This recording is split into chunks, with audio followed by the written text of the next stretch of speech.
Allô, bienvenue à cet épisode de Oublie pas ta brosse à dents, présenté par Le Trou du Diable. Bière que j'aime beaucoup, c'est le Perroquet. Perroquet IPA, 3,5% d'alcool. Tu peux boire avec modération. Suivez-nous sur Patreon, en passant, ceux qui aiment beaucoup les épisodes. Ça aide à financer le podcast puis pouvoir recevoir plein d'invités cool puis faire des nouveaux épisodes. Aujourd'hui, épisode vraiment coup de cœur. En fait, je dis souvent ça. Là, j'aime beaucoup d'épisodes que j'ai faits jusqu'à maintenant. Samuel Joubert, que j'ai connu, moi, sur Instagram, comme le coup de grâce. Le coup de grâce qui crée du contenu bouffe un peu. Puis quand j'ai sorti le podcast, il m'a écrit. Puis je trouve que souvent, c'est les meilleurs épisodes des gens qui manifestent de l'intérêt, qui ont une histoire qui fit avec cette thématique-là. Mais on n'a pas juste parlé de rupture amoureuse, on a parlé de consommation, d'alcool, de drogue, de thérapie, de sobriété, d'élever ses enfants avec tous ces démons-là qui le guettent. C'est un épisode que j'ai adoré. J'espère que... En fait, honnêtement, j'ai peu fait de choses. J'ai juste écouté parler pendant 1h15 et j'espère que ça va vous divertir et vous captiver autant que ça m'a captivé. Bon épisode avec Samuel Joubert.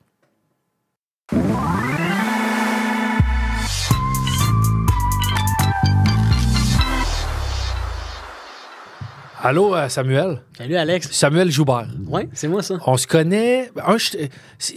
un peu fucké, ce que je vais dire. OK. Je te connais pas beaucoup, mais j'ai une certaine admiration pour toi. Oh, merci. Parce que OK. j'ai vu un peu... je te suis sur Instagram. On s'est déjà écrit sur Instagram. Oui, exact. Je te suis, je vois un peu tout ce que tu fais. Je connais pas tous les détails et la nature puis l'origine de tout ça, mais le genre de transformation que tu as amorcé Une solide transformation, oui. pour devenir ni plus ni moins qu'un asti de ninja. Pas loin, mais c'est vrai que je m'en viens au statut ninja pas mal, ouais. Un guerrier des temps modernes. Ouais. Puis quand je dis guerrier, j'évoque pas le combat ou la bataille, j'évoque juste d'être comme le meilleur. Tu me sembles être le meilleur de ton potentiel. Mhm. Avant de se rendre là, puis tu me corrigeras après si je me trompe ou tout ça, mais bon, on se connaît pas, mais quand j'ai sorti le podcast, tu m'as écrit. Ouais. Je t'ai lancé un message là, disant il me semble que j'aurais du contenu pour toi, là, j'ai des Ouais. d'affaires à compter. Tu sais. Puis à date, c'est les meilleurs épisodes. Les gens qui manifestent de l'intérêt pour venir parce que le sujet les touche, puis ils ont des bonnes histoires à raconter. Mhm. Avant qu'on se rende là, j'aimerais savoir un petit peu, t'as quel âge, tu viens de où, c'est quoi ton background, c'est quoi ton enfance, mettons. Oui, mais premièrement, j'ai pas oublié ma brosse à dents. Donc je l'ai amenée. Je sais pas si je suis le premier doute qui amène sa brosse à dents. Oh, très fort. OK. Le premier qui le fait. Je veux juste être certain, comme. C'est bon. T'es encore emballé. C'est bon. J'ai 42 ans. Je suis un petit gars de Sherbrooke. OK. Fait que je suis né à Rock Forest. Toute ma famille vient de là-bas. Quand j'avais environ 7 ans, mes parents sont séparés. Fait qu'on est tous venus dans le coin ici, Sainte-Thérèse, principalement. OK. Donc, Frère, sœur, plusieurs frères. un frère plus vieux, Ouais. très proche de mon frère. Super bon Jack, vraiment. Il m'a sauvé le cul plusieurs fois. Là. OK. Ouais, Puis bon, là, vous arrivez ici sur la couronne nord de Montréal. exact. Enfance heureuse, enfance avec... t'es bien dans ta peau, t'es un petit kid épanoui? Non, pas vraiment. Trouble d'attention dès le plus jeune âge. En fait, moi, j'ai un gros trouble d'attention, mais j'ai été diagnostiqué comme il y a 1 an et demi de ça. OK. Fait que toute ma vie, j'ai vécu avec ce trouble-là sans vraiment savoir c'était quoi. Comment ça... Excuse-moi, parce que même génération. J'ai 43, t'as 42. Yes. Puis à l'époque, je pense que on était avant un peu le Ritalin puis tout ça. Absolument. Fait qu'il y a plein de jeunes de notre génération. Ce que tu me dis là, j'ai entendu ça souvent, des gens qui vraiment tard dans la vie sont diagnostiqués, troubles d'attention, puis médicamentés peut-être. Ouais. Absolument. Comment ça se présente? On reviendra après à ton enfance, mais je suis curieux. Comment ça se présente que tu fasses comme Asti, j'ai peut-être un trouble d'attention? Ben, Je suis hyper sensible aussi.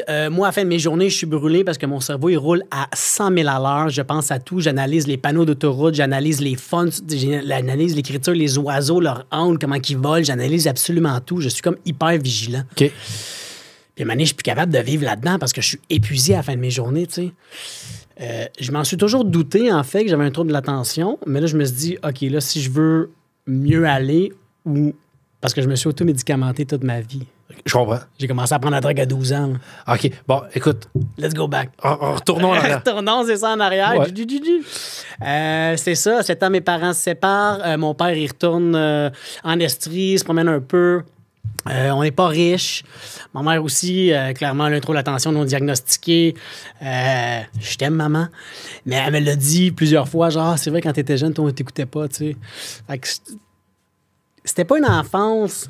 Tu sais, j'étais pas battu, j'étais pas rien, mais j'avais pas vraiment de présence parentale, pardon. Ouais.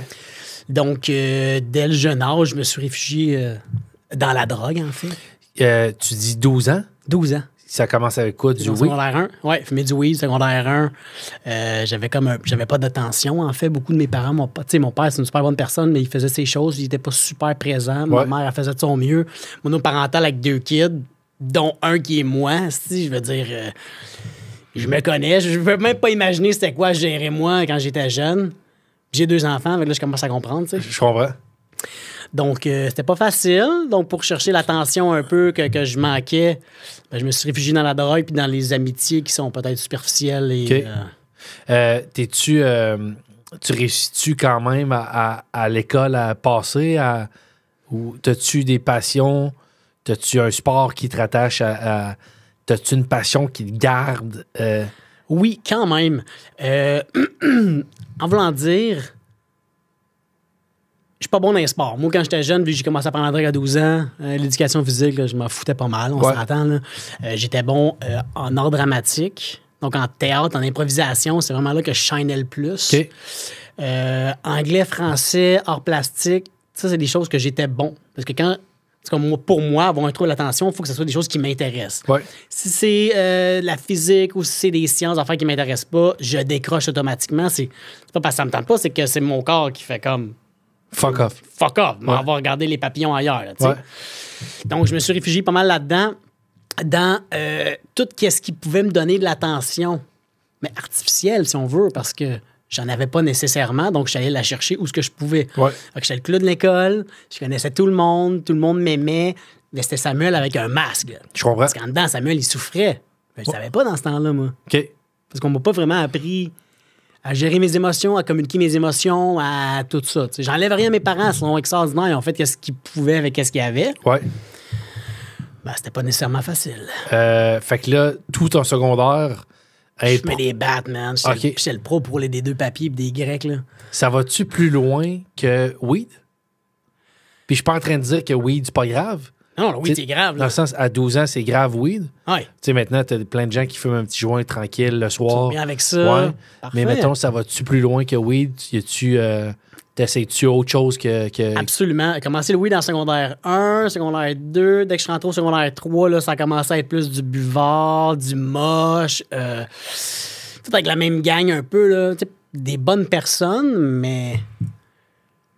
Tu sais, j'ai déjà rencontré des personnes dans ma vie en 30 jours, parce que j'allais en thérapie, tu sais, on en reviendra plus tard, Ouais. que je crois et que je sens que j'ai connu plus en étant une vraie personne moi-même que tous les amis que j'ai eu dans ma jeunesse. Ah, ouais. Ouais. OK. C'est fucké, hein? Ouais. Il y a personne à qui... puis je te juge zéro en passant. Mais non, pas de stress, non. Ce que j'aime de ce podcast-là, c'est que ça me permet... J'écoute une histoire. C'est comme si j'écoute un film. C'est comme si j'avais la narration du personnage principal Ouais, exact, d'un exact. nouveau film. Puis je suis zéro dans le jugement. Aucun problème. Je te sens pas de même du tout, là. Je te sens super... Tu dis superficiel, puis tout ça, puis en 30 jours, tu as connecté plus avec des gens mais que la plupart des gens dans ta jeunesse. Y a-tu quand même des gens significatifs ou des amitiés qui se sont démarquées, qui ont été importantes pour toi? Ou... Oui, quand même. Il y a des personnes qui ont été très importantes dans ma vie, qui ont fait partie dans... pas des parties plates, mais j'ai des bons amis que j'ai eu au secondaire quand même, absolument. OK. Que j'ai développé par la suite, après le secondaire et ainsi de suite, mais avec du recul, avec une thérapie, avec toute l'analyse de ma vie, puis de mes blessures et de tout ça, que je me rends compte que c'était vraiment du superficiel. OK. Que c'était vraiment pas des gens avec qui que je parle mes vraies émotions parce que c'était beaucoup d'ego, c'était beaucoup de masques, c'était beaucoup de comparaisons. Ouais. Toutes les choses que je reste loin maintenant aujourd'hui. Là. OK. Je suis comme, ah, non, merci. Là. Ouais, ça, c'est le gars de 42 ans qui se connaît. Ouais. Mais là, à l'époque, t'es nouveau dans... Je suis nouveau dans la vie, Ouais. j'ai pas beaucoup d'expérience, j'ai pas de connaissances transmises par mes parents nécessairement par rapport à ça. Fait que je navigue du mieux que je peux. Là. Il se passe quoi après secondaire? Tu poursuis-tu aux études ou... Ah, moi, j'ai mon secondaire 5, c'est tout. OK. Mes amis allaient au cégep. Quand mes amis allaient au cégep, moi, je m'achetais des briques d'Adobe Photoshop, comment faire des sites web, puis je lisais ça chez nous, à OK. comment faire des sites. OK. Fait que je faisais ça, puis je voyageais. Il y avait un de mes chums qui habitait à Saint-Martin, dans les Caraïbes. Ouais. Fait que j'allais comme 10-12 fois le voir là-bas. C'est là que j'ai commencé un peu aussi à aimer la bouffe, et ainsi de suite, tu sais, à triper sur les découverte culinaire. Ouais. Boire de l'alcool aussi. OK. Ouais. Ça a été présent dans ta vie, l'alcool, Énormément. à partir de quel âge? Puis, en fait, tout le monde commence à boire une bière dans des parties à... Oui. Ben, je dis tout le monde. Mettons, Ouais, secondaire 3, me semble, exactement, ouais, on c'est commençait ça, à boire secondaire une 3. bière, tout. Ouais. Mais toi, à quel âge ça commence à être hors norme par rapport aux gens de ton âge? À quel âge tu commences à pas réaliser, mais avec du recul, à quel âge t'en consommes trop? C'était pas nécessairement l'alcool qui était le problème. On va se dire, quand t'es dépendant comme moi, tu peux te geler dans le sexe, dans le casino, dans le jeu, dans les femmes, dans l'alcool. Je pense pas que c'est la substance nécessairement qui est le problème, parce que la substance, c'est 15% du problème puis 85% comportemental, tu sais. OK. Fait que, pour revenir à l'alcool, j'ai secondaire 3, je m'en souviens, j'étais chaud, j'étais couché à terre, j'avais câlé une Kincan Ouais. à la paille Et dans la tabarnak. salle de bain. J'étais couché à terre, puis je crachais dans les airs, ça me retombait dessus. C'est assez flou, mais c'est ce que je me souviens. OK. Mais c'était ça avec tout le reste, dans le fond, tu sais, c'était la drogue, la consommation, dans les récréations à l'école, là. Moi, je sortais fumer un bat, là, OK. entre les deux cours, là. Wow. C'est sûr que je chantais le weed bien raide, là. Ouais, c'est ça. C'est sûr. Fait que là, Je te jure, c'est n'importe quoi. mais c'est officiel. N'importe quoi. Ouais. Moi, j'ai moins connu ça parce que j'étais allé à sport-études.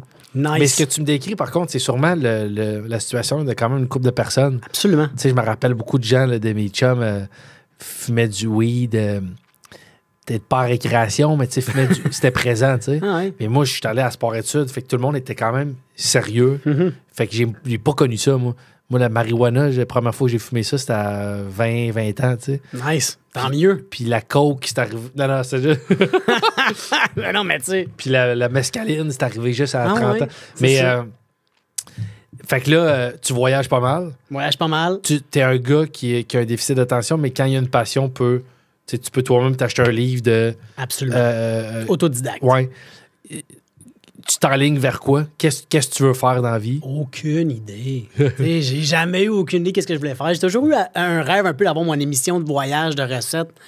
Ça m'a toujours un peu caressé cette idée-là parce que je pense que j'ai de l'entre-gens puis je suis capable de parler et puis... Mais quand j'étais jeune, j'en avais aucune idée qu'est-ce que je voulais faire. Puis ça m'a pris vraiment longtemps avant de le découvrir, pour vrai. OK. Vraiment longtemps. Fait qu'il se passe quoi d'abord ces années-là? Tu erres, puis tu fais des expériences. Je fais des expériences. Je travaille au Sport Expert à Rosemère. Je travaille dans une compagnie de distribution de CD à Montréal. Je fais des petits job-ins à gauche, à droite. J'habite en appart avec mon frère. J'ai pas une scène parce que je me pète la face. OK. Non, c'est ça. Il n'y a pas eu de belle ligne directrice. Moi, je veux être écrivain. Non, Ouais. non, man. C'était comme un chemin de garnotte là, que tu pelles avec une petite truelle. Là. Tu conduis dans le brouillard, tu sais pas trop ce qui s'en vient. Exactement. Tu sais pas beaucoup à l'avance ce qui s'en vient Non, pour toi. exactement. C'est pas je m'inscris à l'université en ingénierie, puis les 4 prochaines années, c'est Ils ça. sont préparés. Non, non, c'est ça. Aucun plan pour Samuel. Rien. T'es-tu malheureux? Ou t'es calme? Parce qu'il y en a qui ont des vies tout croche. Ben, je dis tout croche. Je veux pas t'insulter, mais il y en a Ah qui, non, j'ai été assez tout croche, c'est correct. qui sont pas nécessairement... qui ont pas conscience qu'ils sont malheureux. C'est peut-être après, quand tu réalises des choses, peut-être dans ta vie, tu fais des constats que tu réalises, OK, c'était peut-être pas la bonne... J'avais pas la même perception du bonheur qu'aujourd'hui. Absolument. Mais en début vingtaine, t'as-tu l'impression que t'as une dépendance, que t'es pas bien dans ta peau ou t'es quand même bien? Puis Non, je suis pas heureux. Je sais pas où est-ce que je m'en vais. Tous mes amis étudient, ont des jobs, où tout le monde est un peu placé.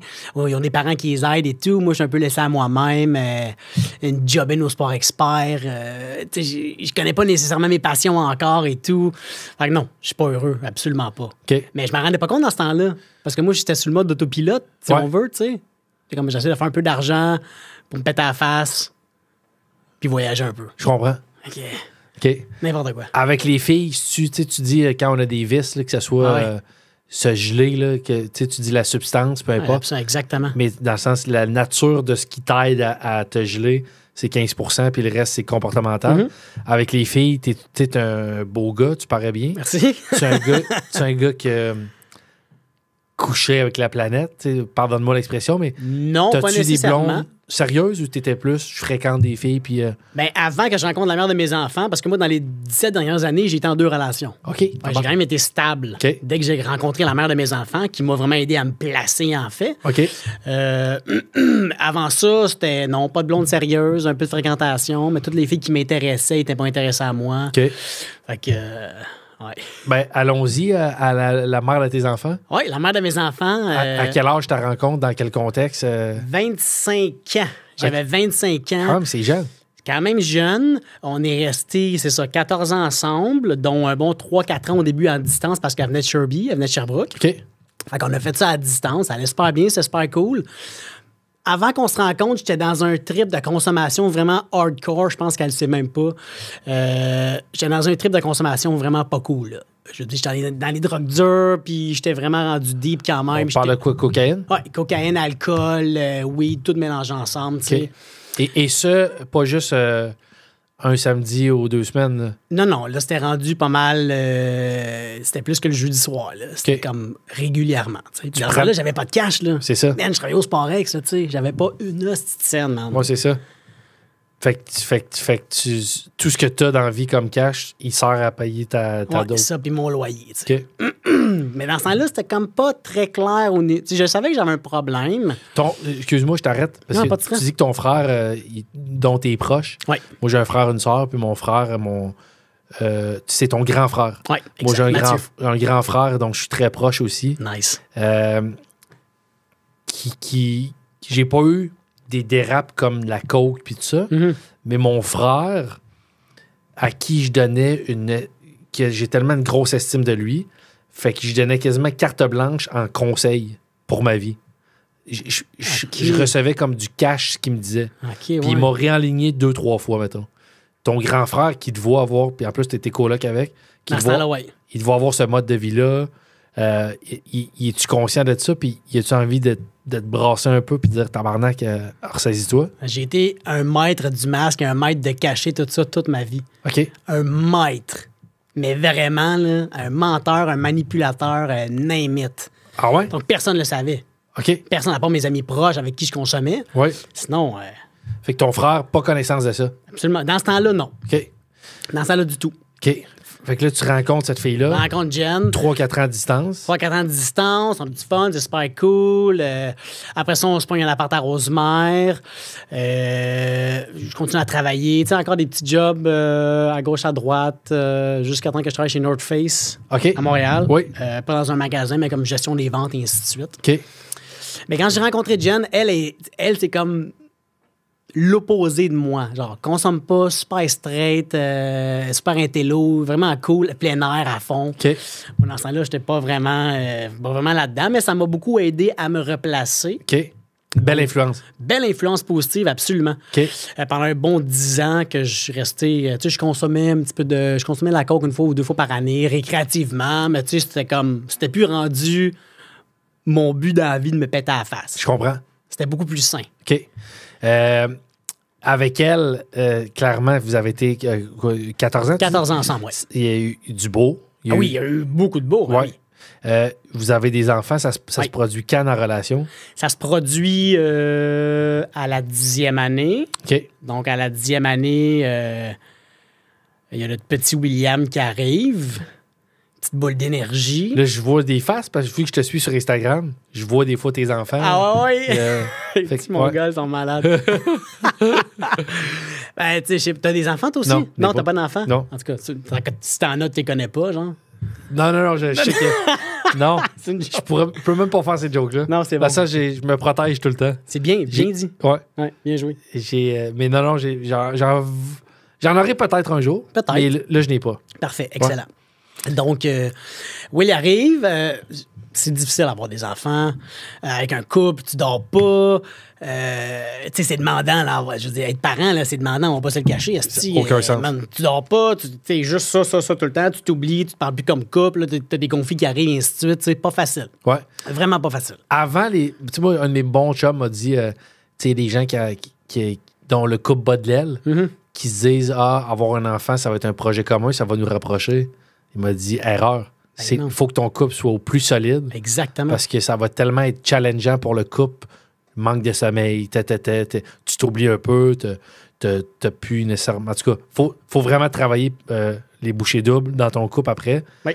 Parce que c'est dur. Toi, avant que vous ayez des enfants, y a-tu déjà des pépins dans la relation ou ça va encore super bien? Ça va super bien, pour vrai. Ouais. Tu sais, comme tout couple, il y a tout le temps des petits accrochages ou des divergences d'opinion, des choses comme ça. Nonobstant le fait que... Excuse-moi, j'ai le plug. Ah, c'est bon. Je viens d'écouter l'épisode. Référence à Kat Brunet. Ouais, fait que... Très fort. Merci. Parce que je vais le dire, Kat Brunet, quand on était en couple ensemble, c'était ma première invitée au podcast. Puis elle disait, pourtant, elle s'exprime tellement bien, oui. mais elle disait nonobstant au lieu de nonobstant.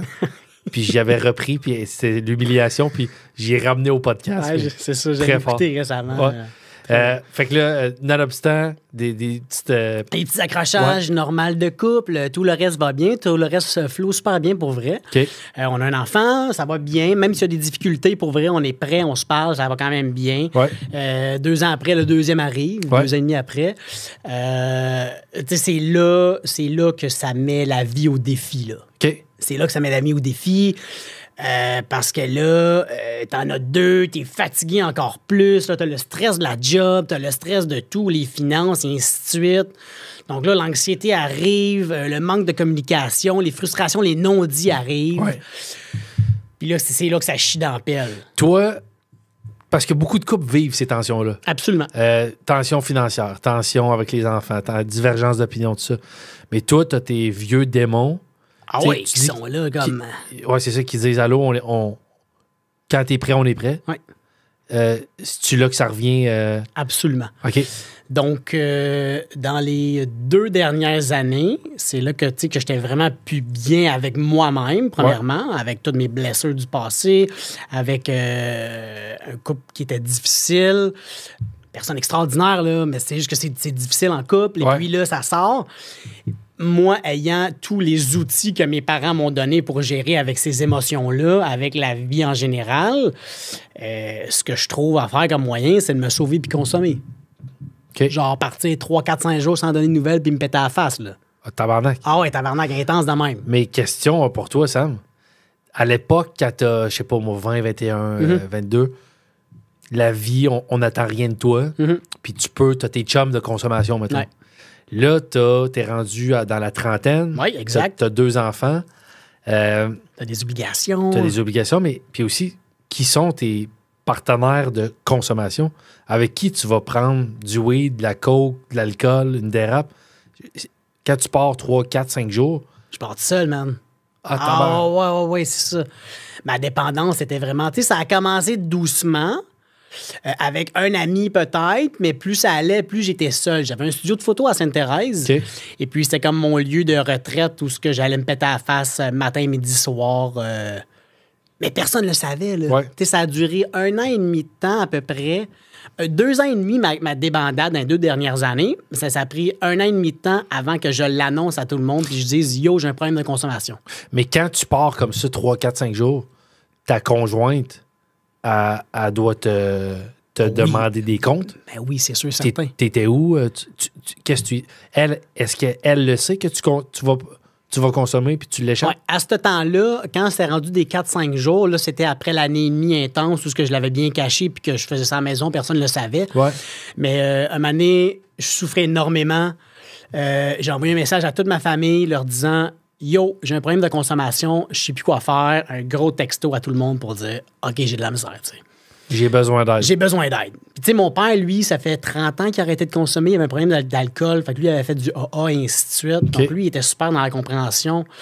Il savait, tu sais, il sait c'est quoi, c'ti. Ouais. Fait que. Sauf que les gens, ils pensent que tu fais juste, ah, ben, Chris, arrête de consommer, puis ça va être réglé, dude. Ouais. Mais c'est pas facile comme ça, là. C'est beaucoup plus complexe, c'est beaucoup plus profond que ça. C'est sûr. La maladie de la dépendance. Ouais. Ouais. Fait que là, qui t'aide à ce moment-là? Tu t'envoies un texto à tout ton entourage, là, Ouais.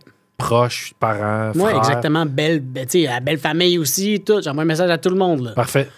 Qui intervient? En fait, les gens interviennent de quelle façon? Ben là, t'as la copine qui est dans l'incompréhension. Donc, qui sait pas trop comment agir avec ça. OK. Tu sais, c'est dans l'anxiété beaucoup. Donc, elle, ça y en apportait encore plus, tu sais. Mon père, lui, était compréhensif. Ma mère aussi. Mon frère, il était compréhensif, mais tu sais, plus ça avançait, plus il était en colère avec moi. Parce qu'il lui disait, va, tu fais ça à tes enfants, tabarnak, puis tu sais. Mais c'était malgré moi, là, parce que moi, je consommais pour vivre, puis je vivais pour consommer, là. Ouais. C'était plus ma décision à moi, man. Là. C'était plus moi qui conduisais le bateau, pas en tout. Je comprends. Mais fuck all. Mais je comprends. J'avais plus de fun, là. Mais en même temps, puis je suis zéro dans le jugement. Non, il n'y a pas de... Effectivement, que ton frère dit, pas que je prends son bord, mais tu dis que tu vis pour consommer puis tu consommes pour vivre. Ouais. Mais tu as 2 enfants Absolument. que t'aimes à la folie, Ouais. mais qui sont là. Tu sais, un enfant, c'est là pour te ramener au quotidien. Mhm. Calice, je suis là. La vie est là, Ouais. c'est ça. Comment tu réussis à concilier? Parce que tu dis, je vis pour consommer, je consomme pour vivre, mais il faut aussi que tu honores ton rôle de père. J'avais beaucoup de difficultés à le faire. OK. En toute honnêteté, tu sais, quand je bingeais pendant 3-4 jours, je revenais le vendredi, mettons, j'étais scrap, je remettais au week-end. Puis là, mes enfants, eux, allaient faire des activités avec maman. Tu sais, Ouais. je me suis pas encore pardonné de ça, là. J'ai encore énormément de peine. Oui. Tu sais, c'est comme un dédoublement de personnalité, si on veut. Puis tout ça a encore de l'air d'un gros fucking cauchemar. OK. Ouais, c'est assez intense. Jusqu'où, avant, parce que là, clairement, je vois un gars qui est bien, qui est clairement plus que fonctionnel. là. Oui, absolument. Je vois un ninja, là.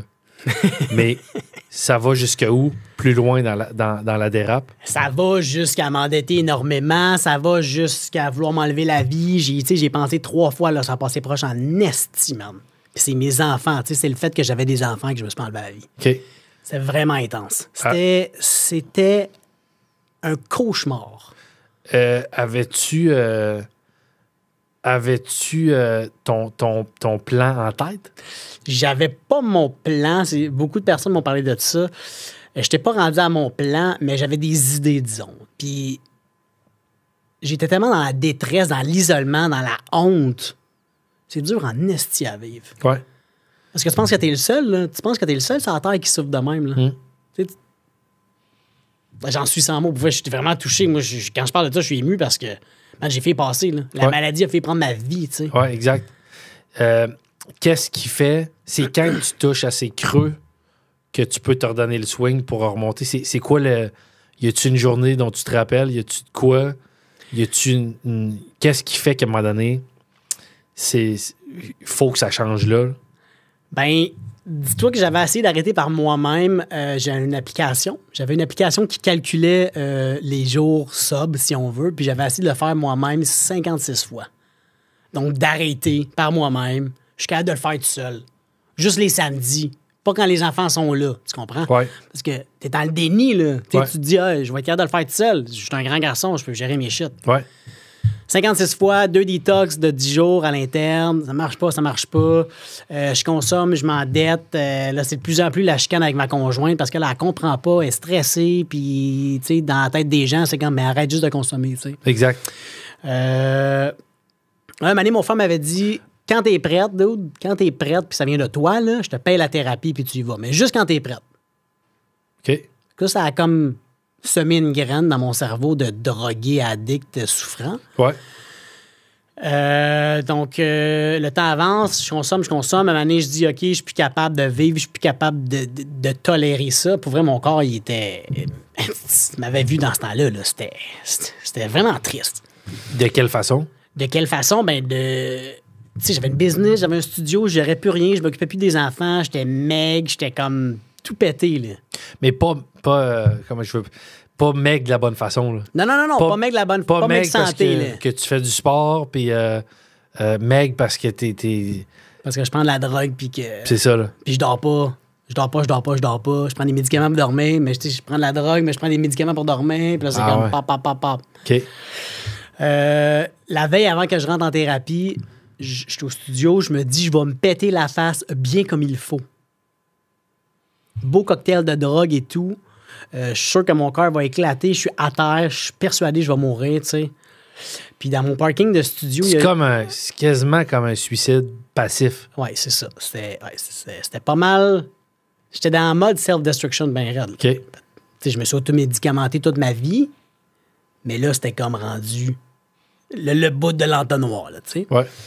Là, je suis à terre en train de me péter probablement une crise de cœur ou une overdose ou whatever, je sais pas. Mais moi, mon cœur, il voulait éclater. Là, j'avais pris plein de drogues, c'était dégueulasse. Puis dans mon parking de studio, il n'y a jamais de police qui passait par là. Mais jamais, c'est jamais arrivé en 3 ans. Puis ce soir-là, quand j'étais couché à terre, il y a une police qui a passé.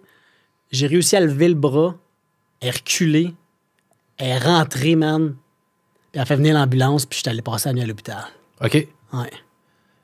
S'il n'y a pas de quoi qui me watchait le cul ce soir-là. Là. Ouais. Tu penses que tu passais? Ouais, c'est sûr, certain. Là. C'est... Ouais. Fait que là, tu te ramasses à l'hôpital. Ouais. De là, t'es combien de temps à l'hôpital? Toute la nuit, observation dans un coin pour dégriser. Mon corps est correct. J'étais juste... Je sais pas trop qu'est-ce que j'avais. Honnêtement, c'est assez flou cette soirée-là. Ouais. Mais je passe au travail de la nuit. Le lendemain, je rentre en thérapie. Fait que je passe comme 10 minutes à la maison, ramasser 4-5 morceaux. Les enfants sont là, comprennent pas. La maman est là. C'est comme c'est flou. Je pars en thérapie, tu sais. Ouais. J'espère que vous appréciez l'épisode. Je veux vous parler du commanditaire. Je suis tellement heureux qu'il s'associe au projet Oublie pas ta brosse à dents. C'est les shots dose qui sont des petits kicks d'énergie alternatifs au café, aux boissons énergisantes. Ça goûte bon, c'est délicieux. Boisson, petite shot fait à base d'ingrédients 100% frais, naturel, biologique. Il y a, par exemple, gingembre et miel qui est délicieux. Mon coup de cœur, gingembre et curcuma. Mon coup de cœur encore plus, gingembre et curcuma, très fort. C'est une compagnie d'ici fondée et dirigée par une femme. Ceux qui veulent essayer les shots, je vous les conseille fortement. Il y a un code promo lorsque tu fais ta transaction. Brosse à dents 20. Dents au pluriel parce qu'il y a plusieurs dents. Brosse à dents 20, tu bénéficies d'un 20% de rabais. Essayez vraiment ça. Moi, c'est rendu ancré dans mon quotidien. Vous allez capoter. La thérapie la de la paix. dont ton frère te parlait? Là? Oui. OK. C'est quoi ça? C'est-tu une thérapie à l'interne pour... genre Jean Lapointe ou... Ça ressemble énormément à ça. Oui, okay. Ça ressemble à Jean Lapointe. Donc, c'est un 28 jours fermé à l'interne où tu apprends... J'étais tellement dans l'ego, je m'en souviens. Là. La première journée, je passais à MOP, tu sais. Ouais. J'étais là voir que je paye 3500$ passer à MOP. J'étais tellement dans l'ego. J'avais un ego démesuré, c'était n'importe quoi. Wow. Mais j'ai réappris à vivre, j'ai réappris... en fait, ce qui m'a beaucoup aidé en thérapie, c'est que j'ai appris les raisons de mes souffrances. OK. Parce que si je me pète la face de même, c'est parce que je souffre puis je veux pas le sentir. Si je suis bien dans ma peau, là, j'ai pas envie de me geler. Là. Ouais. Ou peut-être pour le fun, récréativement, mais pour moi, j'apprends les raisons de mes souffrances, que tu sais, j'étais dans un couple, que j'étais bien, mais que j'étais plus bien à la fin, puis je restais pour les enfants. Okay. On met le doigt sur mes souffrances de jeunesse, manque d'attention, et ainsi de suite. Pas vraiment de figure parentale présente. Et puis, donc, on met le doigt sur tout ça. Puis aussi, question pour toi, oui. Je connais rien, là, mais ton père a un problème d'alcool. Oui. Dont il s'est sorti. En fait, on dit qu'on sort vraiment. Ça nous guette toujours. Oh oui, absolument. T'es pas guéri, man, de la dépendance.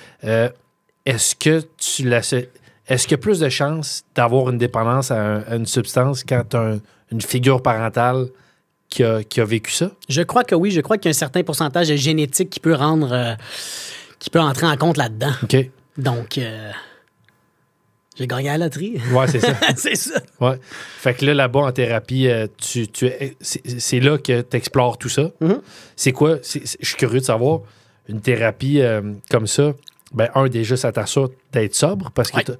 t'as pas accès à rien là-bas. Absolument rien. Mais, Pas de cellulaire non plus, là. OK, c'est bon. Coupé du monde. T'as-tu des rencontres avec des psychologues à tous les jours? Absolument. J'ai ma thérapeute, Caroline, qu'elle s'appelle, qui était... c'était mon caseworker, comme on dit. Elle était...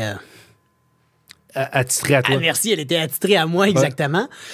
Cette personne-là, c'est un ange gardien, en fait. Tu sais, j'ai vu un psychologue pendant 8, 9 mois, 1 an, qui m'a jamais saisi comme elle l'a fait en 1 heure. OK. Tu sais, il y a des personnes dans ta vie que tu t'assois, tu leur parles, puis qui te comprennent, puis tu es sur le même niveau. Ouais. Cette fille-là, exactement ça. OK. Aucun sens comment elle m'a compris, comment elle a réussi à trouver les bobos, les creuser, les désamorcer. Vraiment, cette personne-là a changé ma vie. C'est-tu dur? Tu sais, moi, je vois que les thérapies comme ça, j'ai que des références dans les films. Ouais. Tu sais, que le gars ou la fille... Ça shake dans le lit. Ouais, c'est puis, ça. Puis comment ça se passe concrètement? Mettons, t'as pas accès à boire d'alcool, t'as pas accès à faire une ligne de poudre, Ouais. t'as pas accès à fumer un joint. Mhm. Physiquement, as-tu des symptômes? Ouais, parce que tu es en sevrage, je veux pas. C'est sûr que les symptômes de sevrage de l'alcool sont beaucoup plus physiques Ouais. ou des drogues plus dures. La coke, tu dégèles, donc tes émotions, ils reviennent un peu à la surface. Tu commences à te rendre compte de qu'est-ce qui s'est passé un peu plus. Là, la réalité, tu as reçu un coup de pelle d'en face, man. Ouais. Littéralement un coup de pelle d'en face. Je suis rentré là, j'avais la tête dans le cul. Là. Ouais. J'avais la tête dans le cul de 2 ans et demi de pétage de face. Ouais. Puis là, tranquillement, pas vite, tu sais ça, tu réapprends à vivre, tu réapprends à... C'est là que j'ai aussi appris à dropper mon masque, à dropper mon ego, OK. puis à être le vrai Samuel. Tu sais, tout le monde me voit sur les réseaux sociaux, je suis tout le temps de bonne humeur, puis je suis un peu énergique, puis il y a des gens qui pensent que je suis tout le temps le même dans la vie, mais je suis pas de même pantoute. Moi, je suis une personne vulnérable qui parle de ses émotions. Ouais. Le samedi soir, je fais des casse-têtes, je dessine, puis je mets de l'encens, tu sais, je veux dire. Ouais. Je suis pas un esti mongol tout le temps, là. Ouais. Mais c'est en faisant ce travail-là que j'ai appris c'est qui le vrai Sam. Ouais. C'est quand dans le processus? Parce que 28 jours, c'est assez court. C'est assez cool. Tu sais, mettons, si on faisait un ratio là, sur ta vie depuis que tu as 12 ans que tu commences à consommer, puis 2 ans et demi de dérape plus sévère, 28 jours, c'est assez... C'est rien. C'est minuscule. C'est un blip. C'est quand là-dedans que tu sens que, pas que tu es réglé, parce qu'on a toujours ça qui nous guette, mais c'est quand que tu es confiant que, hostie, je sens que ça va l'air montant, là, ma vie. C'est quand que je me suis rendu compte que je restais dans la relation pour mes enfants. Donc, que je m'oubliais. OK. C'est à ce moment-là, quand je m'en suis rendu compte, que là, je suis parti à brailler, puis que je me suis dit, OK, tu sais, je peux pas continuer à faire ça. Tu sais que tu vas laisser ta conjointe? Absolument. Tu sais, oui, je le savais. À ce moment-là, je me suis dit, OK, tu sais, je peux plus rester avec Jen parce que moi, ça fonctionne plus, tu sais. Puis quand tu pars au bout de 28 jours, Ouais. est-ce que tu dis Caroline, c'est un ange gardien? Ouais. J'imagine que tu discutes aux autres aussi ou tu es seul? Ah non, il y a plein de monde. C'est là que je te dis que j'ai fait des nouveaux amis en 28 jours que j'ai rencontrés, que j'ai plus connus que tous les amis de toute ma vie avant, où j'ai été le plus moi-même, sans masque, sans bullshit, sans ego. Je comprends. Quand tu quittes là, t'es-tu émotif? Oui. Le lendemain, je braille, j'appelle là-bas, tu reviens dans la routine, pack les enfants, le stress, l'anxiété, tout ça, je pleure, tu sais, c'est difficile parce que le vrai travail commence là. Ouais. Parce qu'en thérapie, man, t'es dans un petit pink cloud, là, t'es bien, t'es cité, si t'as des problèmes, t'es supporté, tu peux parler à tout le monde, t'as tes amis. Là, t'arrives dans la société, là. Ben, je vais faire un petit parallèle, si tu me permets. Absolument. La tournée de l'École nationale de l'humour. Ouais. Pour l'avoir vécu, tu gradues de l'École de l'humour, puis là, tu as une petite tournée organisée par l'École de l'humour, puis tu dis, puis les salles sont pleines, ça arrive fort, puis tu dis, OK, c'est pas si facile, mais c'est le fun, l'humour. Ouais, c'est ça. Mais c'est pas la vraie réalité. C'est pas la réalité. Parce que dans la pantoute, salle, c'est des gens qui sont beaucoup les parents, familles, amis de chacun des gradués. Des rires généreux, là, tu sais, Mais après, puis les salles sont pleines. En plus, les gens se déplacent pour venir te voir. Après, la vraie vie commence quand la tournée de l'école est finie. Tu gagnes des salaires de merde dans des contextes où tu es souvent pas écouté, des bars, tu sais. Fait que des fois, le monde, il jase plus fort que toi, tu parles. Ouais, c'est ça. Fait que j'imagine que la thérapie, c'est que tu es tellement bien encadré. Oui, exact. Pas que tu n'as pas de mérite de passer à travers les 28 jours, mais j'imagine que l'encadrement est tellement bon que ça va plus comme sur des rails. Là, après, quand tu arrives chez vous, est-ce que tu envisages... est-ce que y a-tu une tentation de reconsommer? C'est un processus que j'ai commencé il y a 4 ans. J'ai eu des accrochages entre-temps. Je ne vais pas te le cacher, j'ai eu des accrochages. Oui. Parce que moi, je fais du meeting, je fais du narcotique anonyme qui m'aide à rester sa traque. C'est comme... Narcotique anonyme, c'est comme un gros support group, si on veut. C'est des gens qui ne consomment pas, qui parlent de leurs problèmes, qui parlent de leur vie, qui s'entraident. Pas d'affaire de religion là-dedans. Là. On est spirituel parce qu'on veut juste... croire à quelque chose qui est plus fort que nous, ce qui est normal à mon avis, mais il n'y a pas de Jesus là-dedans. Là. OK. Juste mettre ça au clair pour tout le monde. C'est bon. C'est souvent les gens ils ont comme un peu des idées préconçues par rapport à ça. Là.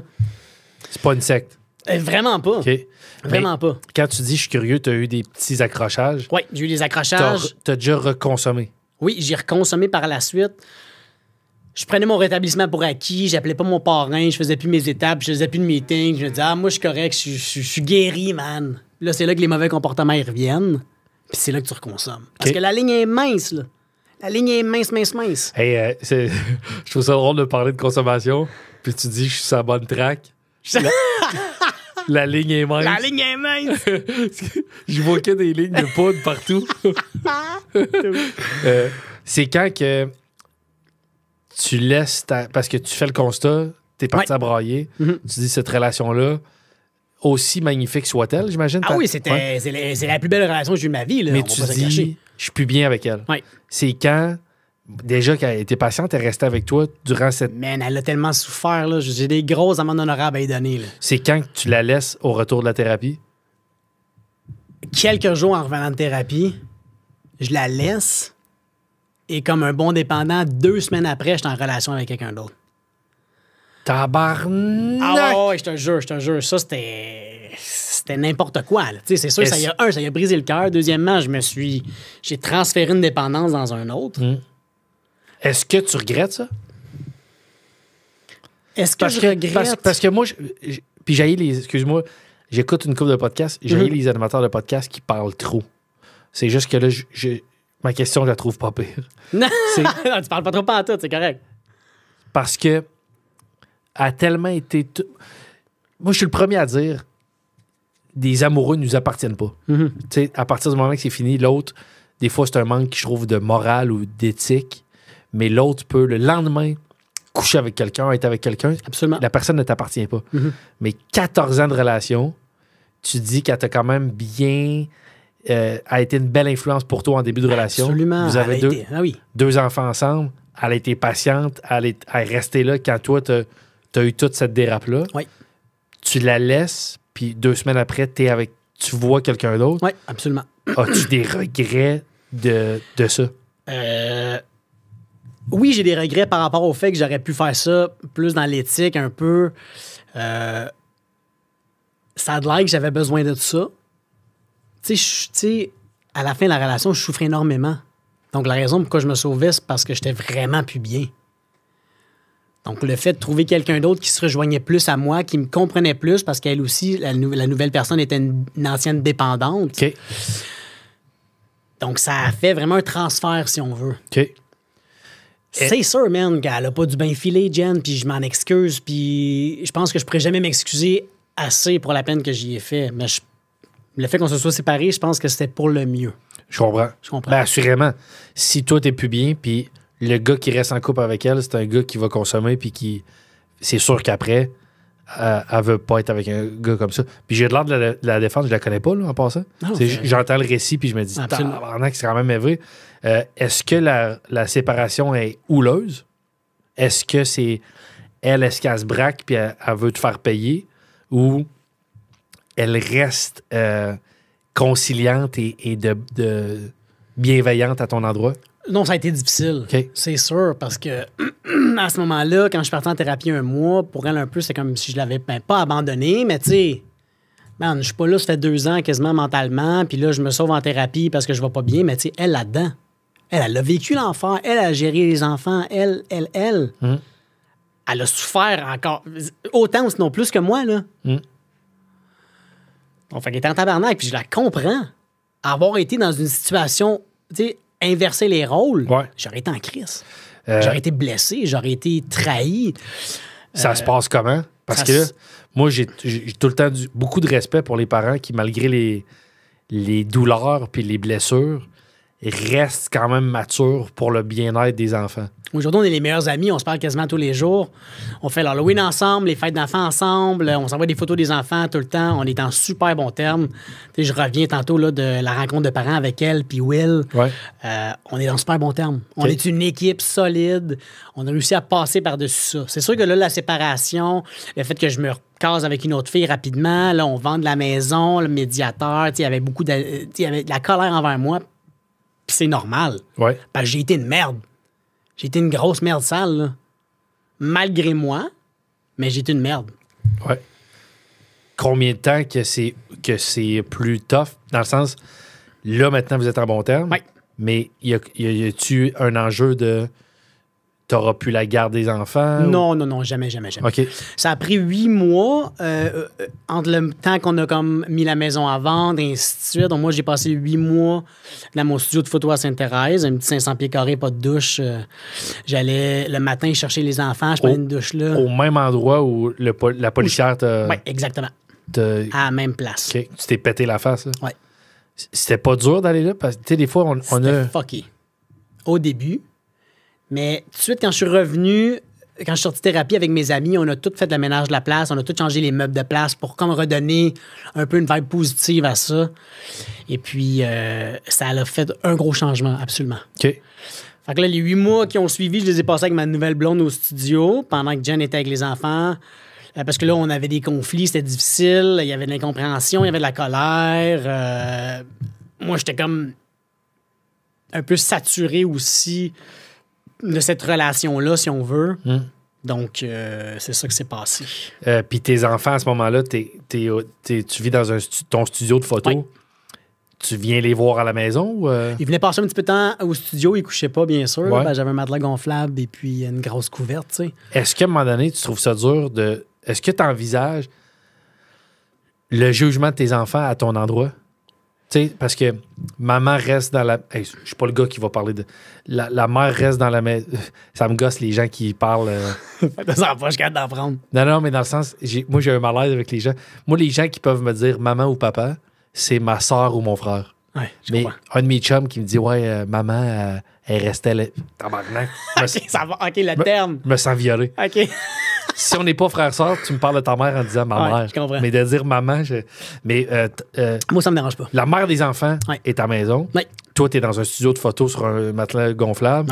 Ouais. Je sais pas qu'est-ce qu'ils se sont fait dire, tes enfants, quand tu es parti 28 jours, mais clairement, il faut que la mère des enfants leur dise une raison. Absolument. J'étais parti à l'hôpital. Il me semble que c'est ça qu'on avait dit, que j'étais parti à l'hôpital prendre soin de moi. Est-ce qu'à un moment donné, t'es mal par rapport à l'image que tes gars peuvent avoir de toi? Absolument pas. Moi, je suis mal de toute la souffrance que je leur ai fait subir. Parce que quand tu pètes la face puis tu dors pas, là, t'es pas le meilleur père, man. T'es irritable.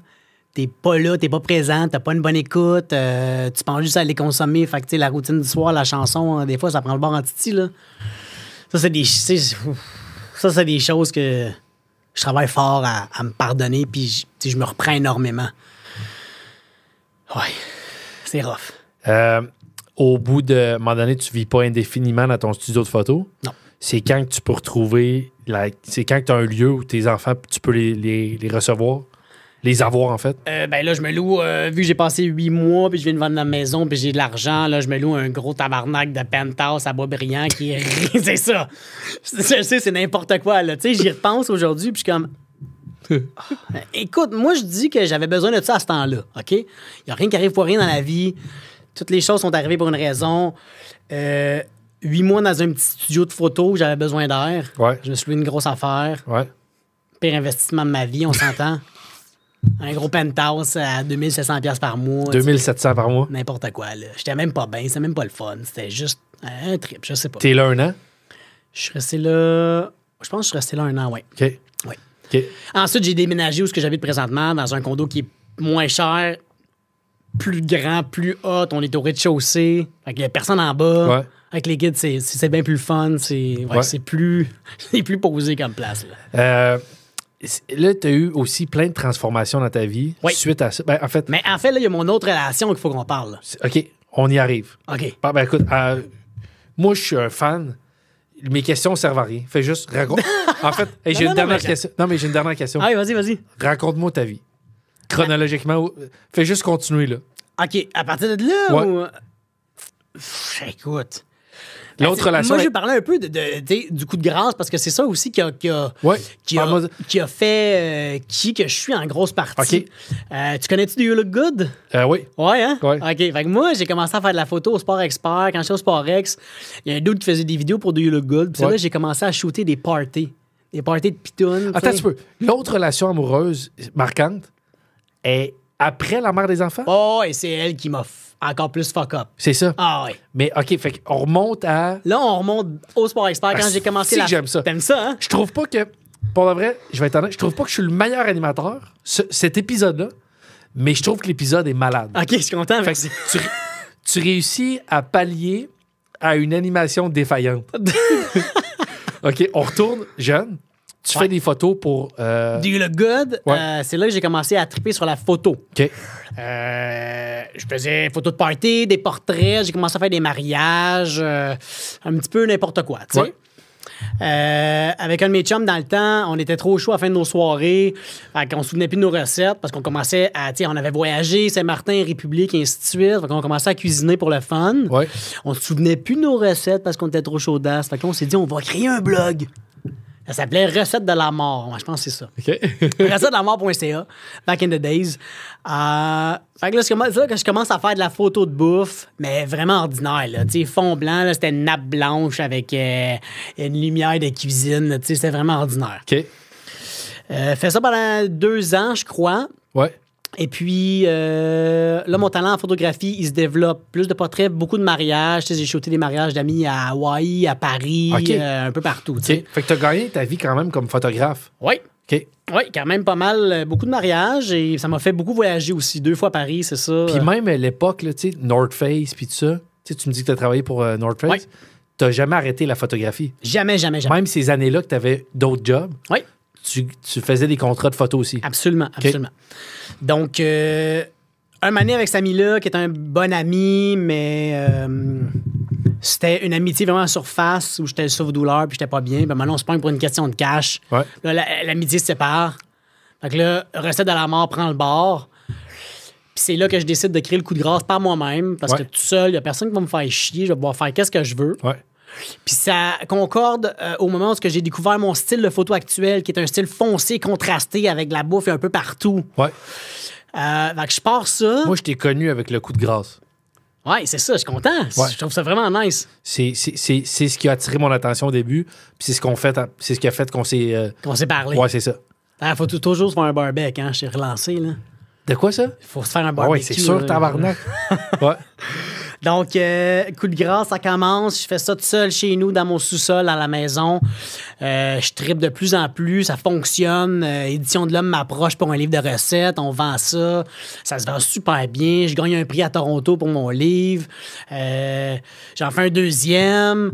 Puis là, ça, c'est dans la pandémie et tout. Ouais. Puis c'est en même temps que je suis dans mon top de consommation. Ouais.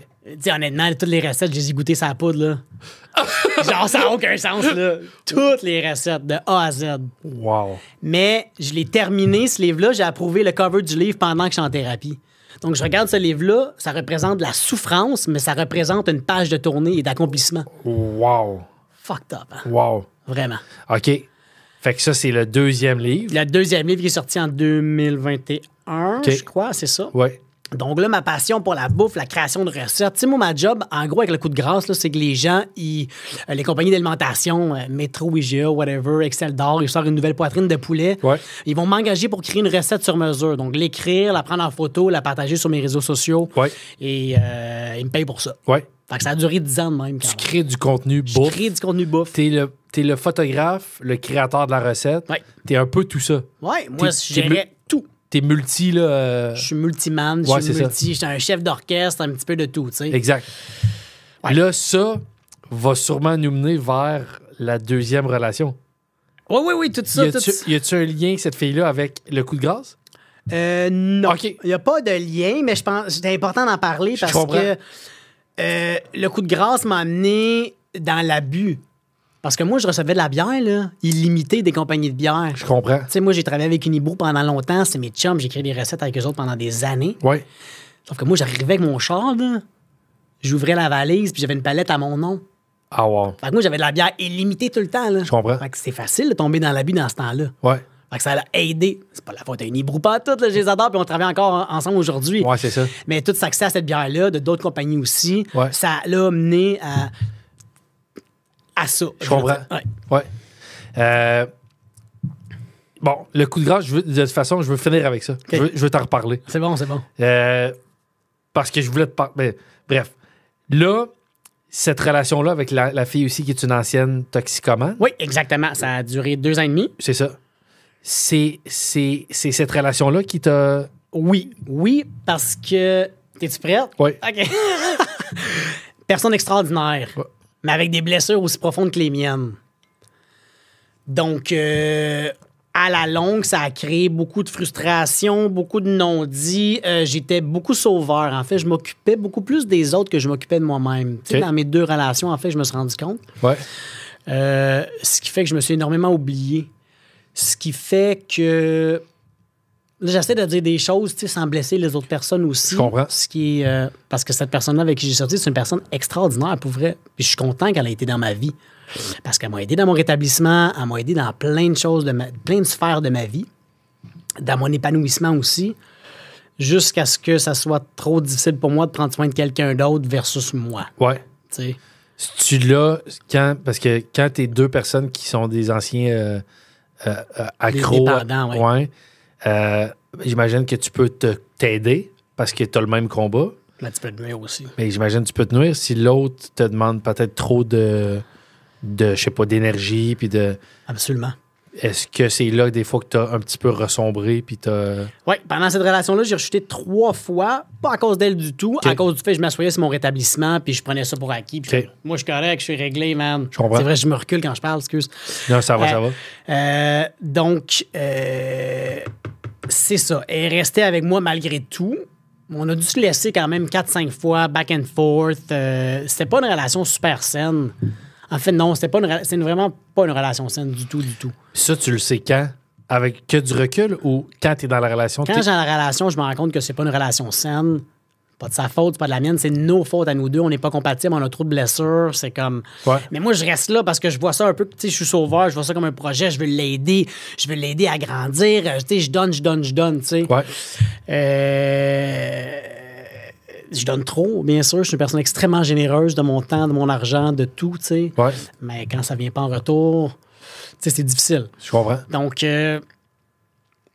l'élément marquant de tout ça, ben, tu sais, je me suis souvent dit, je me dis, OK, je peux pas rester avec cette personne-là, c'est pas sain, faut que ça arrête, tu sais. Elle aussi, elle devait se dire la même chose, mais bon. À un moment donné, sa grand-maman décède. OK? Puis, tu sais, comme tout bon chum, ben, tu sais, moi, je mets tout de côté, puis je suis comme, OK, je suis là avec toi, ta grand-maman est décédée, man. C'est rough, fait que je vais t'aider, je vais être là au funérailles, je vais être là partout, je vais t'aider, tu sais. Ça arrive. Puis, un mois après, ben là, ma grand-maman décède. Je vais dire ça avec l'amour, mais disons que j'ai pas reçu la même ouverture d'esprit et le support que j'ai offert. Je comprends. Ce qui devait pas être dans ses valeurs ou ce qui devait pas être dans sa manière de voir les choses. Mais pour cette personne-là, pour elle, j'avais pas besoin d'aide ou comme, ben, il fallait que tu me le demandes si tu as le choix-là, tu sais, que je t'accompagne dans ce deuil-là ou, tu sais. Fait que ça m'a énormément blessé, bien sûr. Puis là, on s'est pogné, puis là, on s'est laissé. OK. Là, on s'est laissé solide pour de vrai, tu sais. OK. Donc, elle est partie chez nous. Parce qu'on habitait ensemble, là, Ouais. dans mon condo présentement. Elle est partie chez nous. Autant que j'étais content que ça arrive, mais que Samuel tout seul, c'est quoi? C'est qui? Ouais, c'est ça, parce que tu n'avais jamais, J'avais après jamais été de ça dans 17 ans, même. 14 ans avec la mère des enfants, Ouais. puis 2 semaines, 2 semaines seul. Ouais, Ouais, 2 c'est semaines. Ouais, 2 semaines-ish, on s'entend. Donc, tu sais, j'avais peur de la laisser, mais j'avais peur d'être seul. Je comprends. Absolument. Ouais. J'étais pas capable d'imaginer Samuel seul. Hum. Je parle de moi à troisième personne, c'est weird, là, mais j'étais pas capable d'imaginer moi tout seul, man. Je veux dire, je savais pas c'était quoi. Ouais. Fait que quand c'est arrivé, j'étais content au début, mais après ça a été un gros choc. Est-ce que tu te sens vulnérable de repartir dans tous tes... Dans mes démons, Ouais. ça a pris 2 mois et demi de mauvais comportements, puis je suis retombé. Ouais. Ah oui, absolument. Tout? Tout. Pendant 1 mois et demi. Sacrement. Ah ouais, man, la ligne est proche en crise. 1 mois et demi de grosses consos, de je suis sur le bord d'enlever la vie, j'étais en dépression, j'ai plus de blonde, je sais plus qui que je suis. Parce que moi, ma vie, c'est de m'occuper d'une autre personne, puis Ouais. d'aider l'autre personne à grandir. Mais ça me tout seul, man, c'est quoi? Ouais. Là, je suis tout seul. Là, je fais le vrai deuil de ma relation de 14 ans. Là, je fais le vrai deuil de ma grand-mère. Là, je fais le deuil de ma relation de 2 ans et demi. OK. Tout ça me fesse d'en face solide. Si-tu Sam tout seul ou c'est cette fille-là dont tu étais vraiment amoureux? Sam tout seul. OK. Ouais. Sam toute seule, c'est absolument ça qui m'a frappé le plus. Tu sais, oui, il y avait de l'amour. Tu sais, je peux pas dire que c'était pas un rebound. Là. C'était pas du tout un rebound, sauf que c'était quand même, tu sais, avec du recul, je me rends compte que c'est un transfert. Là. Ouais. Tu sais, autant j'ai eu plein de plaisir avec cette fille-là, c'était super cool. Mais c'était, tu sais, je veux dire, c'était pas la femme de ma vie, c'était pas le coup de foudre ou whatever, tu sais. Même si on était super intense, fait qu'on on est 2 personnes intenses. Ouais. Donc, c'est le fait de vivre tous mes deuils et de revenir à la réalité puis de faire « Yo, dude, t'es tout seul. Qu'est-ce que tu fais tout seul? » Ça a été difficile. Très difficile. 1 mois et demi de dérape. Ouais. Qu'est-ce qui fait que là, je sais pas, tu t'es rendu jusque où dans ta dérape? Elle s'est rendue loin. T'es sérieux? Ouais. Mais est-ce que... Parce que c'est quand même des constats que tu as fait en thérapie. Oui, absolument. Tu dis que tu as des belles personnes qui t'ont rencontrées. Oui. Tu dis que tu as un parrain avec les AA. Mm-hmm. T'as des- Anna. excuse, Narcotiques Anonymes. Oui, merci. Avec les NA. Tu as des gars que tu as rencontrés là, Oui, avec qui tu jases encore sur une base régulière. absolument. Tous les semaines. Là, tu as plus de ressources là qu'avant. Mhm. Malgré ça, tu n'es pas capable de pogner les ressources qui sont là pour toi. Exactement. Tu sais, en fait, avant que je rechute, je faisais du meeting, je parlais, tu sais, j'étais vraiment sur la bonne track et tout, jusqu'à temps qu'à un moment donné, je commence à me caler de la .5. C'est con, là. Mais dans de la .5, il y en a de l'alcool, man. Ouais. Puis là, mané, là, t'es-tu une ivresse mentale? Puis là, ah, OK, je vais boire une bière, nanana. Puis là, t'appelles quelqu'un, puis là, pouf, ça part. Paf, ça a parti. Ça a ouvert la porte. OK? C'est fou comment la ligne est mince. Ouais. Tu sais, on n'est pas guéri de ça. Je ne suis pas guéri de ça. Il se passe quoi à ce moment-là avec tes garçons? Mes garçons sont là. Tu perds-tu Est-ce que la mère des enfants le constate? Non. Non, parce que nous, on se croisait pas beaucoup. On faisait le switch des enfants à l'école et ainsi de suite. Donc, on voyait que je filais pas, là. Parce que, tu sais, la journée que je me suis séparé puis que je broyais à terre, ben elle est venue me ramasser à la petite cuillère. Tu sais, à quel point cette personne-là est extraordinaire, là, Jen, Ouais. tu sais. Ouais. Elle est venue me ramasser, man. Ouais. C'est quelque chose, hein? C'est fou. C'est fou. À quel point c'est une personne extraordinaire. Ouais. Fait que... Puis c'est quoi c'est quoi ce coup-ci l'élément ben, l'élément déclencheur... que tu peux te remonter là? Tu sais, après 1 mois et demi, y a-tu de quoi qui se passe? Y a-tu un élément dont tu te rappelles qui fait comme asti, là, faut que je revienne ou Oui. Ben, tu sais, je veux parler aussi de l'élément qui m'a amené là. Parce que c'est là que tout est tombé en même temps. Tu sais, les deuils, le fait d'être seul, le fait de plus savoir qui j'étais, ça m'a amené à me geler dans des comportements négatifs, à consommer. Puis qu'est-ce qui m'a ramené, c'est que mes chums de meeting, ils m'ont donné assez d'amour. Ils m'ont martelé de messages, ils venaient sonner chez nous, ils m'ont donné assez d'amour. Nous, on dit ça dans Narcotique Anonyme, c'est on va t'aimer jusqu'à temps que tu t'aimes, OK? Puis ils ont réussi à faire ça pour que je remette mon cul une fois dans un meeting. Puis ça a été le 19 juillet de l'année passée. Puis ça fait 14 mois aujourd'hui. Ben, pas aujourd'hui, mais ça fait 14 mois Ouais, cette période-ci. que je suis back on track. Sobre de tout? De tout. OK. Absolument tout. Est-ce que tu te sens... Bon, parce que t'es pas à l'abri d'une nouvelle peine d'amour. Non. T'es pas à l'abri d'un échec professionnel. Non, absolument pas. La vie peut écorcher. Là. Ouais. T'es pas à l'abri d'une nouvelle écorchure. Mhm. Est-ce que ça... J'ai pas... Ben, je suis pas officiellement un dépendant à l'alcool ou aux drogues ou tout ça. Mais on entend tout le temps que tu vas vivre avec ça toute ta vie. Absolument. C'est pas réglé. C'est toujours à surveiller. Mhm. Faut que toujours tu fasses ton angle mort avec ça. Ouais. Est-ce que tu sens que là, tu es assez solide pour faire un esti de bon bout sans retomber, ou Ouais. tu sens qu'une prochaine écorchure, tu pourrais retomber dans tes démons? Je me sens vraiment solide pour deux raisons.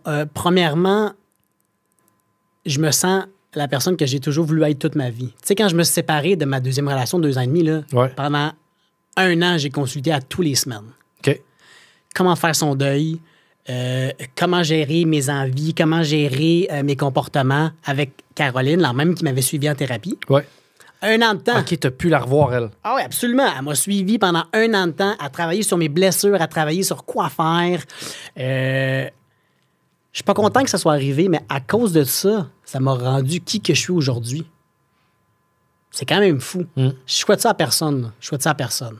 Mais c'est ça qui a fait qui que je suis aujourd'hui. T'es qui aujourd'hui? Aujourd'hui, Parce que moi, je vois... Mettons, je connais pas tout ça. Ben déjà, quelqu'un qui le voit, tu sais, t'as les tatous, là, tout, mais... j'avais pas de tatou il y a 4 ans. Ah, c'est ça. Ouais. Je veux que tu me parles de tes tatous Ok. aussi. Mais t'as de l'air en bonne forme physique. Ouais. Beau gars. T'as un charisme, t'as une répartie, tout. On peut pas déceler que t'as... En tout cas, à première vue, on peut pas déceler que t'as tout ce passé-là. Mhm. Qu'est-ce qui t'habite aujourd'hui? Qu'est-ce qui te rend heureux? Qu'est-ce qui te motive en te levant le matin si c'est plus de tomber dans tes dépendances?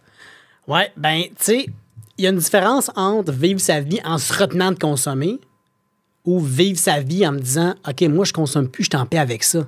Puis, si je fonce. C'est ça la différence, tu sais. Moi, j'ai plus de craving. Je suis chanceux, là. L'obsession m'a été enlevée, tu sais. Ouais. Moi, je vis pas ma vie, ah, là, c'est aujourd'hui, faut pas que je pense à la bière, whatever. Non, je suis plus rendu là, par chance. Merci, mon Dieu, man. Merci, la vie. Donc, je vis ma vie, tu sais, sans consommer, mais c'est pas en me retenant. Donc, je trouve que c'est deux facettes quand même assez différentes, tu sais. Ouais, une grosse distinction. Ouais, une grosse distinction. Samuel, c'est qui aujourd'hui? Je me lève le matin, j'adore ma job parce que, tu sais, oui, je fais le coup de grâce, mais je suis aussi directeur marketing pour une autre entreprise à temps plein, c'est super cool, j'adore ça. J'adore m'entraîner, je m'alimente super bien, je passe du temps avec mes enfants. Tu sais, là, je suis présent. Ouais. Là, je suis vraiment fucking présent. Là. Est-ce qu'il y a des choses que... Parce que je le vois qu'avec tes enfants, t'as de l'air tout là. Ouais. Est-ce qu'il y a des choses que j'imagine que tu veux pallier ou quand t'as pas été là? Y a-tu des choses qui se rachèteront jamais? C'est sûr qu'il y a des choses qui se rachèteront jamais, mais par chance, ils étaient plus jeunes, donc ils vont pas nécessairement s'en rappeler. Je comprends. Moi, je vais avoir la blessure tout le temps. Là. Mon cœur va toujours saigner en tant que papa que les moments que j'ai brûlés à me péter à la face, c'est des moments perdus à jamais. Là. Ouais. C'est pour ça que là, je suis plus que présent. Ouais, ben c'est ça. Genre, tu sais, j'enlève rien à mes parents, mais moi, j'offre à mes enfants ce que j'ai poursu aussi, là. C'est un père qui est là, on fait du sport ensemble, je leur apprends à dessiner, je leur apprends à cuisiner. Je suis ultra présent. Là. Peut-être même que... Je sais pas. Peut-être que tu prends tellement les bouchées doubles puis que tu es tellement présent et... Pas juste présent physiquement, mais que ça pallie amplement. J'en ai pas d'enfant. Mais peut-être que ça te fait comme quelqu'un qui a un verdict de cancer, qui réussit à s'en sortir. Après, il profite encore plus de la vie Exact. que s'il n'y avait jamais rien eu. Peut-être que c'est ça avec tes enfants. Peut-être que tu es un père qui est tellement tout là que ça comble amplement ces moments-là où tu as... Je crois que aussi, là, je pense que j'ai gosse à quel point je suis là. C'est sûr, j'ai gosse, mais je les aime tellement. Est-ce que ça t'inquiète pour tes enfants? T'sais, Absolument. On parlait de que ça... Je sais pas si c'est génétique ou ça dans l'ADN ou dans cette tendance-là de personnalité. Est-ce que ça t'inquiète pour tes gars qu'ils aient une dépendance un jour? C'est sûr que ça m'inquiète. Par contre, je suis outillé. J'ai pas eu de conversation de drogue, moi, quand j'étais jeune. J'ai pas eu de conversation de sexe à mes parents ou de carte de crédit, whatever. J'ai pas eu rien de ça. La différence, c'est que moi, maintenant, j'en parle avec aucun tabou. J'ai tellement été dans la honte, dans la manipulation, dans le mensonge qu'aujourd'hui, c'est tout le contraire. Puis avec mes enfants, tu sais, ils savent que je fais du meeting, mes enfants. Ils savent que je bois plus d'alcool puis j'avais un problème avant. Mais la différence, c'est que s'ils ont des problèmes, je vais être là. Puis moi, je leur dis, garde jamais rien en dedans. Parle de tes émotions, parce que si tu gardes ça en dedans, tu pourris de l'intérieur. C'est la pire affaire. Donc, j'essaie de leur... Tu sais, je leur partage une intelligence émotionnelle qui, à mon avis, est très importante, surtout de nos jours, parce que c'est tellement superficiel et ainsi de suite, comme sois ta vraie personne, puis parle de tes émotions, tu sais. Ouais. Le monde qui vont rire de ça, mais c'est pas des personnes avec qui tu veux te tenir, man. Je comprends. Je sais pas on dit quoi, tes amis, tes collègues que tu as rencontrés durant la thérapie, avec qui tu es resté en contact. Toi, tu as rechuté une fois. Ouais. Eux, si on fait des petites stats, y en a-tu que tu as perdu? Malheureusement, j'ai un ami qui est décédé de ça. Absolument, que je suis allé en thérapie avec, la maladie l'a emporté. OK. J'ai d'autres amis qui ont chuté, que j'ai pas eu de nouvelles, d'autres qui sont à sa traque. Il y a un faible pourcentage de gens, en fait, qui sortent de thérapie puis qui restent abstinents, si on veut. C'est pas facile. C'est des démons, c'est des souffrances, puis faut que tu travailles. C'est comme un peu si je m'en vais au gym, si je fais une session de gym, là, je fais les pipes, les biceps, je me dis, OK, moi, je suis entraîné, je crève tout le reste de ma vie. Non. Faut que tu l'entretiennes. Ton rétablissement, faut que tu l'entretiennes. Faut te faire du meeting, faut que tu fasses tes étapes, faut que tu parles à ton parrain, puis tu t'impliques. OK. C'est le même, il n'y a pas de secret, là. C'est un programme simple pour des gens compliqués. Wow. J'ai des frissons quand j'en parle, tu vois. Je suis comme, ouais. Quelqu'un qui regarde le podcast, Ouais. parce que je trouve ça beau ce que ton frère t'a dit, qui dit quand tu vas être prêt pour de vrai, je te paye la thérapie. Quelqu'un qui regarde le podcast qui serait pris avec une dépendance. Alcool, dope. Jure, name it. Parce que j'imagine ces gens-là le savent que c'est pas correct. Puis que ça fait pas d'eux la meilleure version d'eux-mêmes. Exact. Mais c'est quand, si tu avais un conseil à donner à quelqu'un qui regarde ça, c'est quoi le petit signe qu'ils peuvent avoir, puis de quelle façon qu'ils peuvent s'auto-botter le cul de dire, OK, c'est là que ça se passe. C'est difficile parce qu'il y a une grosse période de déni. Okay. Il y a une grosse période, comme je disais, je suis capable de m'en occuper tout seul, personne n'a besoin de le savoir, je peux arrêter tout seul, juste les samedis, et ainsi de suite. Moi, c'est quand je me suis rendu compte que c'était ça qui gérait ma vie. C'était quand est-ce que mon délai allait passer qui faisait mon horaire. Tu comprends? C'était quand est-ce que j'allais recevoir la drogue ou quand est-ce que j'allais consommer qui gérait carrément mon horaire, ma vie, tu sais. Fait que si tu penses que t'es rendu là, tu peux appeler le 811 pour t'informer, tu peux aller faire un meeting, NA, AA, CA, whatever, c'est... À mon avis, c'est quasiment toute la même affaire. Le but, c'est juste de sortir de ça. Tu peux aller en thérapie aussi. Mais le premier pas, c'est de l'admettre. Le premier pas le plus difficile, c'est de lever le fucking drapeau blanc puis de dire « J'abdique, je suis plus capable de vivre de même. » C'est ça le plus dur. Puis d'arrêter d'être dans ton ego de nombril, de « Je suis correct, de « Je suis capable de le faire tout seul. » C'est ça qui est le plus dur. OK. Ouais. T'es-tu à... C'est un épisode que je trouve incroyable en passant. Merci, je suis content. Ben, écoute... Je trouve ça, pas divertissant au sens léger, mais je trouve ça captivant. T'es-tu amoureux à nouveau? Non, ça fait 1 an et demi que je suis célibataire. OK. Je voulais justement dont un bon avis de ma thérapeute, tu sais, genre, hey, dude, t'as été en couple pendant 17 ans, Ouais. là, réapprends à être toute seule, réapprends à faire tes activités toute seule, à être bien avec toi-même avant de te remettre en relation. Je comprends. Donc, je suis toujours célibataire à ce jour OK. et j'apprécie mon temps seul. Je Je dirais pas non à partager des moments plaisants avec, mettons, une fille qui tripe ça à la bouffe, qui aime le voyage, puis qui écoute ses séries Netflix en anglais. Là. Uh-huh. Tu sais, je dis ça même, je dis rien. Là. Mais non, c'est ça. Là, tu serais prêt? Ta période de devoir être seul, tu l'as assez vécu pour savoir que tu t'es réapproprié une vie sans être obligé d'être en couple? Absolument. Je crois que je suis rendu à un très bon... Je suis dans un bon spot de ma vie, man. Tu sais, je suis sur mon X, je veux dire. Je travaille beaucoup, mais j'ai un bon équilibre, tu sais, travail, vie personnelle. Je suis bien placé avec mes amis. J'ai des amis proches que j'aime, que je parle de tout. Je suis bien entouré. Avec mes enfants, ça va bien. La santé, je m'entraîne. Tu sais, je me trouve que je suis sur mon fucking X. OK. Je suis sur mon X. Mais bon, je peux pas forcer les choses. Je veux dire, ça va arriver quand ça va arriver. Non, c'est ça. Mais de toute façon, je m'inquiète pas pour toi. T'es gentil. T'es un genre de mix entre... Tu sais, parce que t'es... Je te dis pas que tu ressembles nécessairement, mais Jean-Marie Corbeil, tu sais, que j'ai reçu en entrevue. Oui, absolument. Un peu comme toi, là, fan d'entraînement. Parle-moi de tes tatous.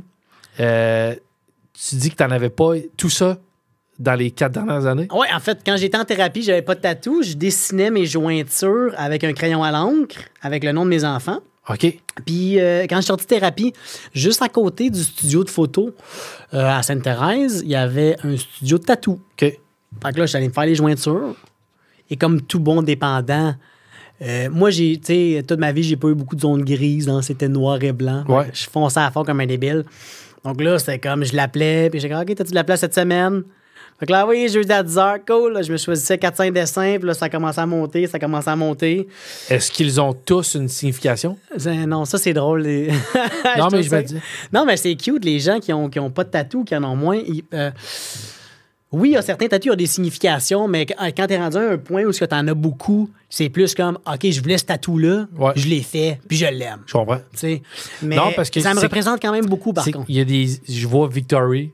Oui. Je vois... Temptation. Victory. Tu sais, la tentation de la victoire par-dessus les cravings et tout. Tu sais, beaucoup de bouffe qui me représente. Là, je suis rendu que j'en ai partout, là. Les cuisses, les pieds, j'ai les côtes, le chest. Tabarnak! J'aime fucking ça. Là. OK. J'étais allé en France, j'ai fait faire lui ici. J'étais allé en Sardaigne faire la plongée. J'ai fait faire un autre. Ouais, c'est ça. Je travaille sur les zones grises, justement. Là. Ouais. Je travaille à équilibrer. Mais tu sais, je suis un gars passionné. Mais c'est une meilleure façon... Les tatous, pour un gars comme toi... Que la drogue. C'est une meilleure façon qu'une aiguille rentre dans ta peau. Ah, c'est ça! Je me suis jamais rendu là. Mais, ouais, c'est... T'es jamais rendu dans... Non. Non, le gag était trop facile. Non, c'est parfait, j'adore. C'est quand même un bon gag. Très bon, très bon. 10 sur Pour 10. finir, Sam, parle-moi du coup de grâce. Moi, je te connais avec ça. Je sais pas, je te connais. Je t'ai peut-être connu finalement, parce que tu sais, la page Instagram. Oui. Peut-être que je t'ai connu quand tu étais encore dans ta... Ma conso? Ouais. Peut-être. Je pense que oui. Ah, parce que le coup de grâce, tu sais, je veux dire, mon... C'est pas arrivé... Avant de te rencontrer aujourd'hui, je pensais que le coup de grâce est arrivé dans ton air où ça va bien. Ah, ben oui, absolument. Ça a commencé il y a 10 ans, le coup de grâce. 11 ans même. Non, mais d'abord, ça veut dire le coup de grâce. Ce que je veux dire, c'est que je pensais que le coup de grâce est arrivé après la gestion de tous tes problèmes. Non, absolument pas. pas. Pantoute. Non, ça a commencé depuis vraiment longtemps, un bon 11 ans même. Fait que j'ai peut-être liké des photos à des moments où tu sniffais une ligne de coke. Ça se peut. Fuck. Ouais, ça se peut. Non, mais pour vrai. Ah, absolument. Tu Euh, sais, mon site, il y a quasiment 10 millions de pages vues par année. Là. Ouais, c'est ça. Fait que, il y a bien du monde qui voit ça depuis très longtemps. exact. Merci, je suis vraiment content que ça... Mais... Ouais. Fait que, oui, c'est ça. Ça a passé toutes les épreuves de ma vie, ce site-là. Ben écoute, j'ai envie d'inviter les gens à aller voir ta page parce que moi, j'ai beaucoup de fun à suivre un peu ce que tu fais. Merci. T'es un gars vraiment que je trouve intéressant. Puis Thanks. je sais que tu m'avais invité. Moi, j'ai un de mes meilleurs chums ici, Eric, là, qui a fait le podcast d'ailleurs. Ouais. Tu sais, même avec mes meilleurs amis, je prends du temps à répondre. Puis des fois, je repousse les rendez-vous puis tout ça. Ouais, je comprends. Mais tu m'avais invité à ce qu'on pas prendre un verre parce que tu bois On se fait plus. un barbecue. Mais un barbecue, Ouais, ce let's serait go. avec grand plaisir. Nice. T'es quelqu'un d'inspirant, je trouve. T'es vraiment gentil. Malgré toutes tes épreuves puis tes enjeux, là, t'es quelqu'un que je trouve inspirant. Puis je suis vraiment très heureux de t'avoir rencontré aujourd'hui. Puis Merci beaucoup. j'espère que cette conversation-là peut faire du bien à du monde. Ben, c'est ça l'important, je crois. Exact. Tu vis une rupture, t'en parles. Ouais. Mange des Doritos chez vous, cool, c'est correct, mais parle-en. Dernière question. Oui, Patinage. oui. La mère des enfants, Oui. ton ex-conjointe, qui a été quand même, qui me semble avoir été une personne très nice, là. Encore aujourd'hui. Est-ce qu'elle s'est retrouvée quelqu'un? Oui, absolument. Elle a un chum, il est super fin, on s'entend super bien, on se texte puis tout. Sa fille vient garder mes enfants chez nous. Ah, c'est On cool. passe l'Halloween tout le monde ensemble. Ah, wow. Non, c'est vraiment nice. On est, tu sais, on est moderne, je veux dire. Mais vous êtes mature. On est mature. Ouais. On fait ça pour le bien des enfants et pour notre bien personnel. Ouais. Parce que moi, j'ai des amis où ce que ça s'ostine, ça s'envoie chier, puis c'est comme, man, tu veux pas ça. Ouais. Exact. Ouais, non, fait que stay positive. Chapeau. Merci. Merci d'être venu avec ta brosse à dents. Pas pire, hein? Une première. Je t'en laisse, man. Je Qu'est-ce t'en que c'est, laisse, là? mon gars. C'est une deep clean. Ah oui? C'est une version 2.0. Ah, puis elle donne, je sais pas si on voit bien, Eric, mais il y a un accès supérieur. Ah, en plus, toi que j'ai entendu dire que tu avais le palais quand même surélevé. Exact. Donc, Deeper Reach. deep reach, baby. Merci, Sam. Ça fait plaisir. Merci, man. tellement, mon gars. Très apprécié.